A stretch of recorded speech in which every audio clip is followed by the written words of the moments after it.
So each and every week, Rob and I talk all things property.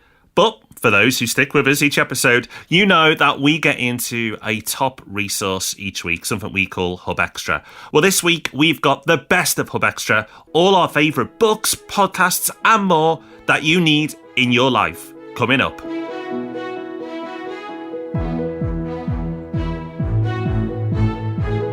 Welcome to the Property Podcast, where every Thursday property investors come to be informed and inspired.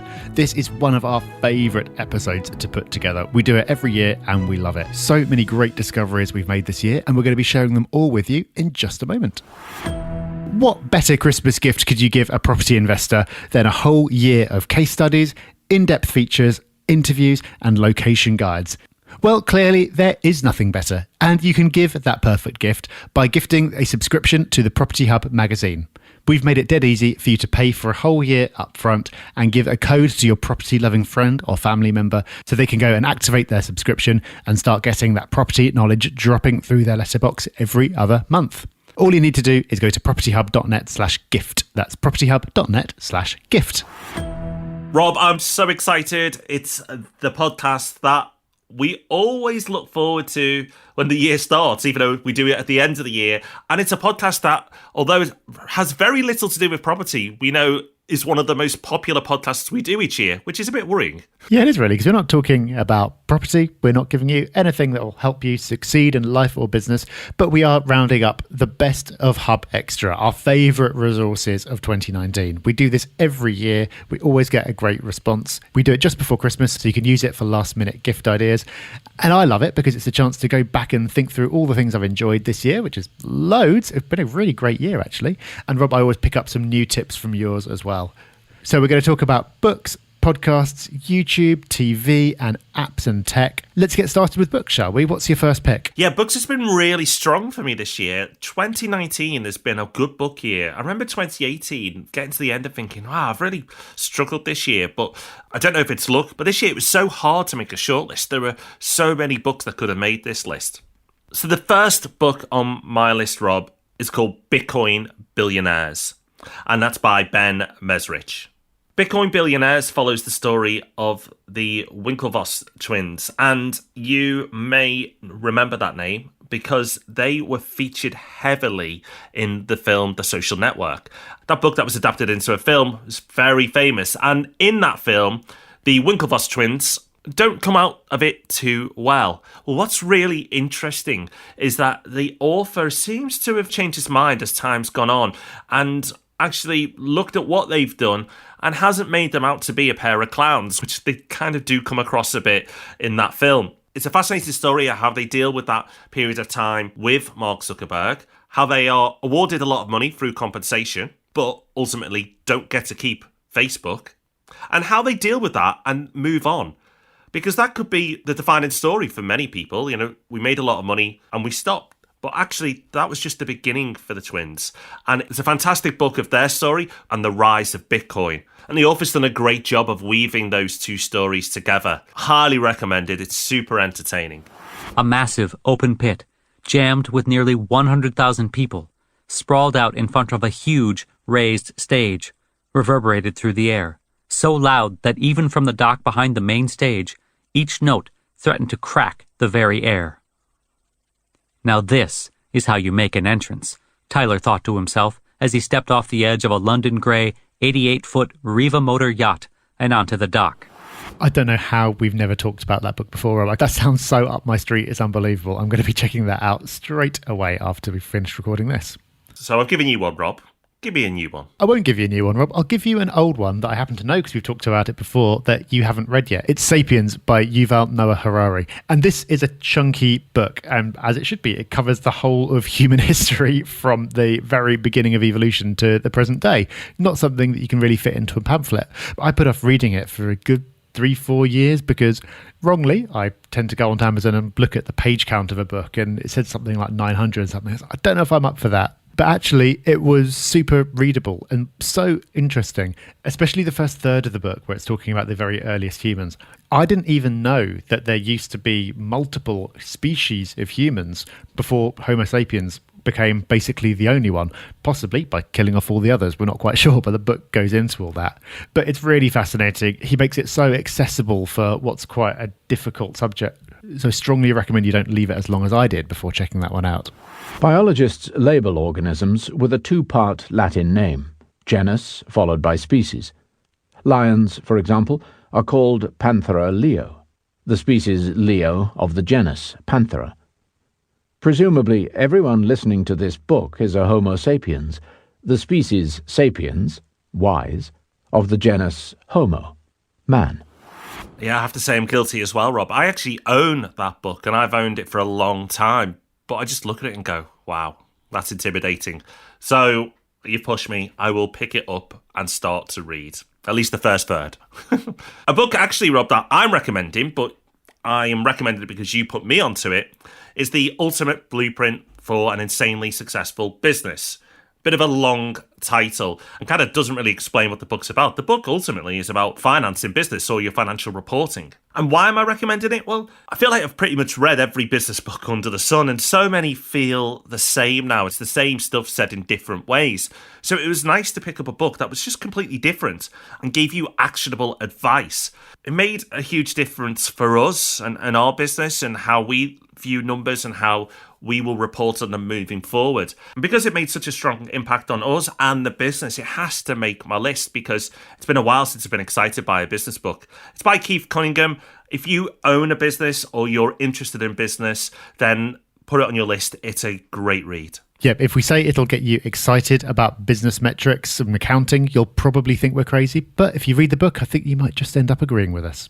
Another book that I really enjoyed this year, on a completely different note, was Tiger Woods by Jeff Benedict. The name kind of gives away what this was about. It's about Tiger and all his successes and all his failures and all his comebacks. It's a really amazing story. Tiger didn't give any input into the book, but lots of people around him did. And it seems to do a good job of not glossing over anything, but not vilifying him and kind of giving you an insight into what a complex person he is. A couple of years ago, I recommended Open, the Andre Agassi autobiography, and there's a lot of similarity here in their childhoods and how they ended up in later life. So you don't have to have any interest whatsoever in golf to enjoy this book. I don't. But if you've got an interest in successful people and what drives them to be so successful and the dark side of that, really worth having a read. Tiger Woods was the kind of transcendent star that comes around about as often as Halley's Comet. By almost any measure, he's the most talented golfer who ever lived and arguably the greatest individual athlete in modern history. The next book on my list is The Spy and the Traitor by Ben McIntyre. This is a gripping book. It's so good that you struggle to believe it's a true story. But it is, and that's what makes it even better when you realise that this is a true story.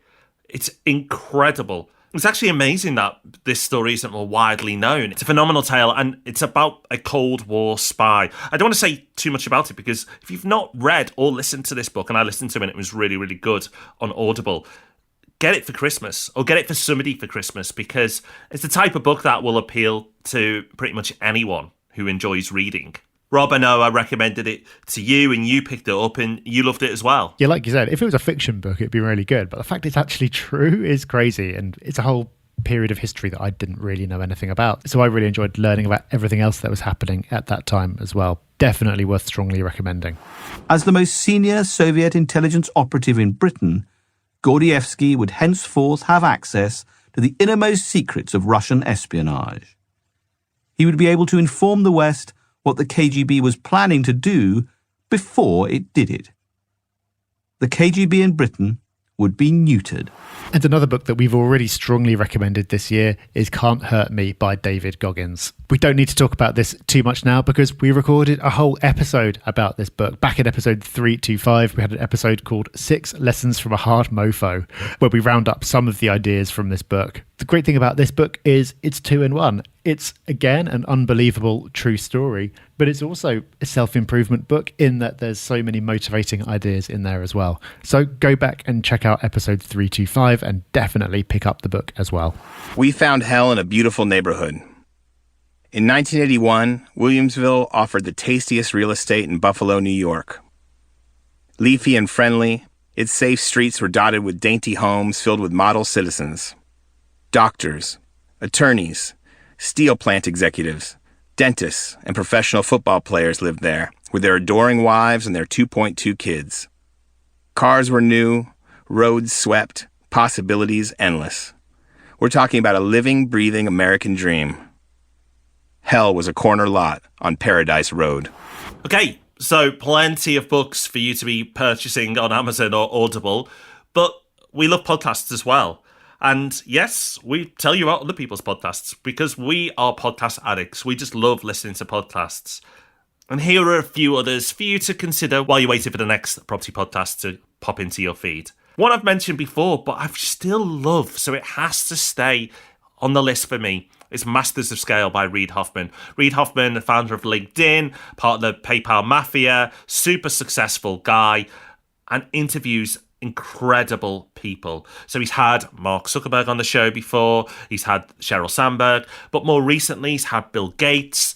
I love this podcast. There's somebody who loves business and loves to hear stories of others who have been there and done it. This podcast just ticks all the boxes for me. But I also love the way that Reid takes these incredible stories and journeys and turns them into actionable lessons that you can use in your own business. I'll show you what really goes on behind the scenes as companies grow from 0 to a gazillion. At times it's a dogfight. I was absolutely convinced that this would bankrupt the company. At times, sketch comedy. What if we created a Barack Obama themed breakfast cereal? And we thought, what would a Barack Obama themed breakfast cereal be called? Obama O's, like Cheerios, the breakfast of change. A podcast that my wife got into this year and she put me onto, and I'm really glad she did, is Heavyweight. Heavyweight is by a podcast network called Gimlet, who we've talked about recently, because they also produce the Startup podcast, which is about the story of how Gimlet came to be and how they ended up eventually selling the company to Spotify. But Heavyweight is one of their other podcasts, and really this one is all about the host. Jonathan Goldstein, who presents this, is hilarious. He's so funny. And he also tells some great stories. The concept of the show is that every week he takes a different person and takes them back to a moment from their past that they can't get over in some way. Either it's affected the rest of their life or it's a mystery and something they've always wondered about. And he tries to help them resolve that issue, sometimes successfully, sometimes not. But because he's so funny, it's just such an enjoyable listen. You'll end up smiling on the tube if you're listening to it on your way to work, and everyone in London will think you're really weird, and you get half the carriage to yourself because they'll think you're a nutter. So definitely worth listening to on lots of different levels. Let's say there was a show about someone who helped people go back into the past to fix their problems. Do you think you would be interested in such a show? If we think about the past, we can really move forward. I believe everybody have a second chance. Everybody fighting demons. Another one I've loved this year is Darknet Diaries. It's a really interesting podcast about the dark side of the internet. And the stories that are told here are incredible. They're true stories of hacking and digital espionage. And again, I just can't believe some of the stories that are told here aren't more widely known and more public. The host is fantastic. The podcast is really well produced. If you enjoy The Spy and the Traitor, I think you'll really enjoy Darknet Diaries. Two completely different eras, but the tricks don't change. It's just the tech. It's really good. Check it out. You will not be disappointed. You're probably already aware the FBI has a top 10 most wanted criminals list. But what you may not know is the FBI also puts out a Cyber's most wanted list, which is a list of FBI's most wanted hackers. Jabbar and his team are about to raid the house of one of FBI's Cyber's most wanted. And Rob, I wasn't disappointed when you recommended The Missing Crypto Queen a few weeks ago. After you recommended that podcast, I went and picked it up and I couldn't put it down. In fact, I went on a 2-day binge and finished it because it was so good. Yeah, I think it was actually a listener who recommended this to me. So thank you to whoever it was. And I've been passing it on to all and sundry because it is that compelling. It's an 8-part series from the BBC trying to track down a lady who started a cryptocurrency, which pulled in literally billions of euros from people all over the world, all investing in this digital currency.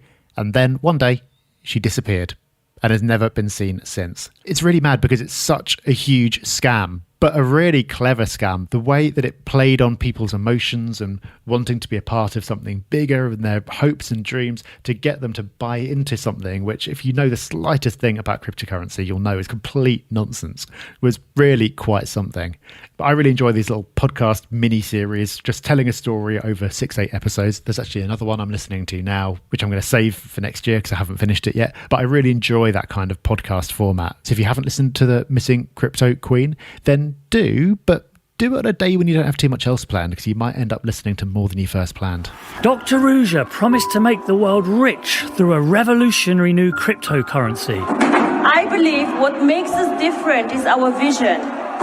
We are more than just one coin. Spreading the one coin gospel, arguing with bankers and gaining legions of devoted followers. Her company made billions from global investors. And then, 2 years ago, she disappeared. So, on this show, we never had a category for YouTube before.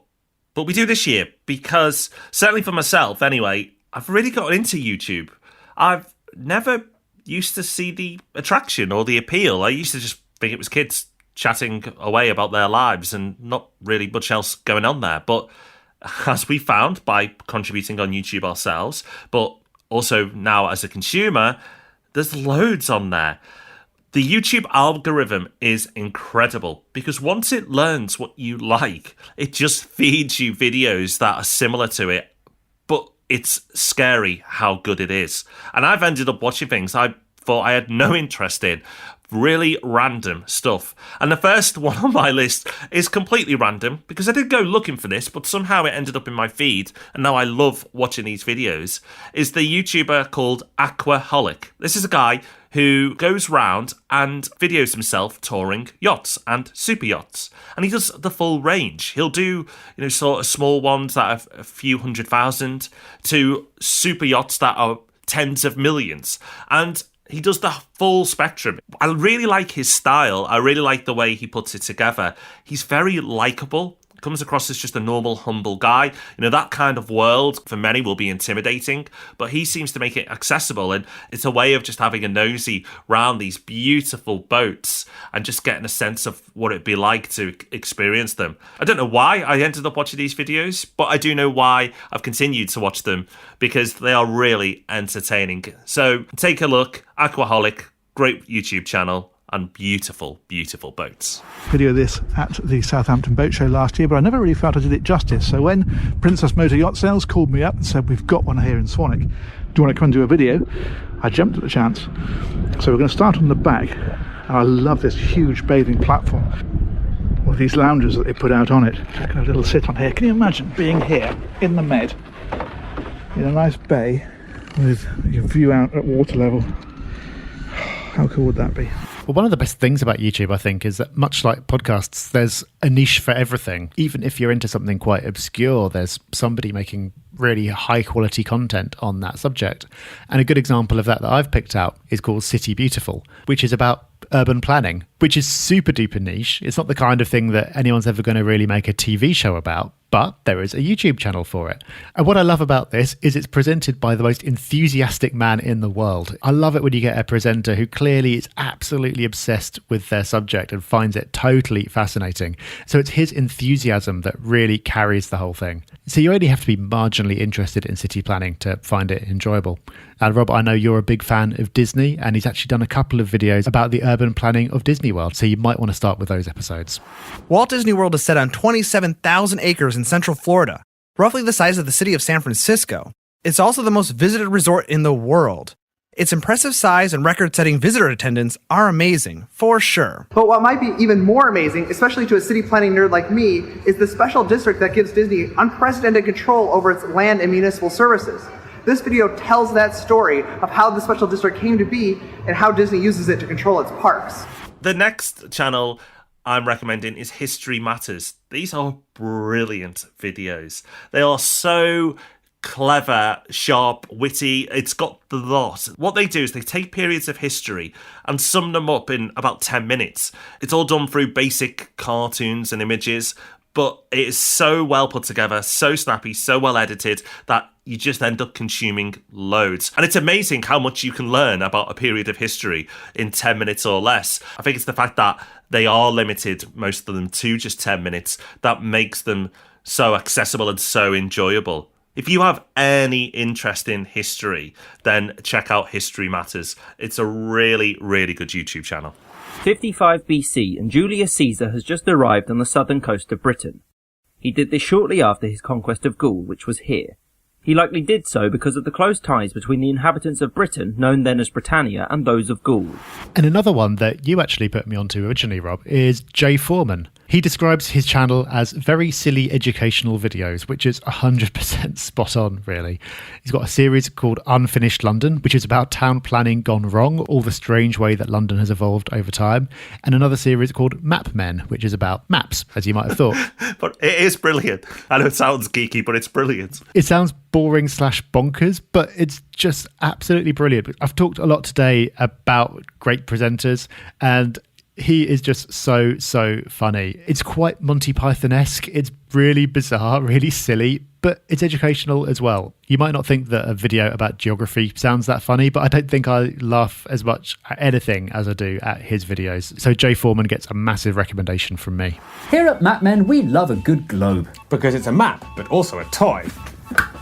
But globes aren't very convenient because they're bulky and difficult to carry around. Unless your friends attach one to your head for your stag do and make you wear it all around Bristol. So, if you want the world in a book, or a poster, or a shower curtain, that globe is going to have to be flattened. Another channel that has to get a big recommendation from us is Mike Winnett. Mike Winnett we interviewed on the podcast earlier this year, and he is exposing what he calls contrapreneurs, people who are selling big dreams, big hopes and promises, possibly not delivering on them. His channel is doing a lot of good work. We talked about the Crypto Queen earlier and how it focuses on a scam around cryptocurrency. Mike is looking at all the get-rich-quick schemes and seeing if they work and then documenting the results. Go and listen to the two-part special that we had with Mike earlier this year if you haven't already, and then go and check out his YouTube channel as well and make sure you subscribe, because more people need to understand what is happening out there and how so many people are being conned out of their hard-earned money just because they've got hopes and dreams. It's awful what's going on, but it's great what he's doing. So I'm at this guy's show now. He just said he doesn't believe in get-rich-quick schemes, and now he's just sold us a discounted price on how we can get a £10 million business in 8 months. One word: entrepreneur. And I feel like in this episode we're giving some insights into the strange things that we're into outside property and some insights into our lives that we probably shouldn't give. But I'll go a step further and recommend the Poker Stars YouTube channel, because yes, I like to spend my evenings watching other people play poker for hours on end. Before I started watching, I was aware that watching people play poker was a thing that people did, and I just thought it was the weirdest thing to do ever. But a friend recommended it to me because I was learning how to play poker myself, and I got super into it. I just find it really, really compelling, even though you're mostly just watching a load of ugly blokes just sitting there inside wearing sunglasses, not doing very much. But from a strategic point of view, it's really interesting. And PokerStars in particular has got a commentator who's always making the worst cheesy jokes ever, which really livens it up as well. And all the comments on YouTube are about how terrible he is and how rubbish his jokes are, but I love them. I don't know what that says about me, but I find it really enjoyable. Got in trouble. What are you going to do? Whoever wins this hand wins the duel. Please. Let's see the river. He's the best in the world at what he does, but I'm here to beat him at poker. Okay, so that's YouTube. But there is this old device called a TV. I have enjoyed TV this year, and I have watched a lot of it. I've enjoyed the typical stuff like Billions. I've enjoyed Netflix. There's loads of good stuff on there and some great documentaries. But I've not got anything that I feel passionate about that I've got to suggest or recommend. So what have you got? Have you got anything on your list for TV that people should check out? I've got a couple of bits. I'd actually forgotten about Billions, or that would have been on my list, but that was right back at the start of the year. I've still, to my shame, been watching $1 Million Listing New York. There is a new series of that this year. So cheesy, but really good fun. And it's a way of watching reality TV while kind of feeling like you're doing some property research, maybe? No, it's a stretch, but I enjoyed it anyway. Wow, wow, wow. Now this is an entrance. This is New York. Oh my God, this kitchen. Whoa, this is the first porthole in a shower I've ever seen. I do like to come home to large balls. If you got any buyers for this apartment, it's under $12 million. 17.2. 20 million. 45. I have to go to work. But a far more quality piece of programming that I really enjoyed this year was a Netflix series called Formula One Drive to Survive. And it's a documentary going behind the scenes of Formula One, basically. And it gives you a real insight into the scale and the logistics of the whole thing and how they move this enormous production around the world. It also gets you close to the drivers and the teams and shows you what it takes for them to prepare and all the rivalries and different things that are going on. It's really, really well done. And there are so many great stories in there. And it's just interesting watching such a collection of ludicrously ambitious people, which all Formula One drivers are, how they interact and how they compete. So strong recommendation. I love the danger, that adrenaline and that excitement. They have crashed! They've gone into each other! I'll do anything I can to get the best results possible. I'm not worried about dying. So, of course, no resources wrap-up would be done without us referring to a bit of tech, because we are geeks.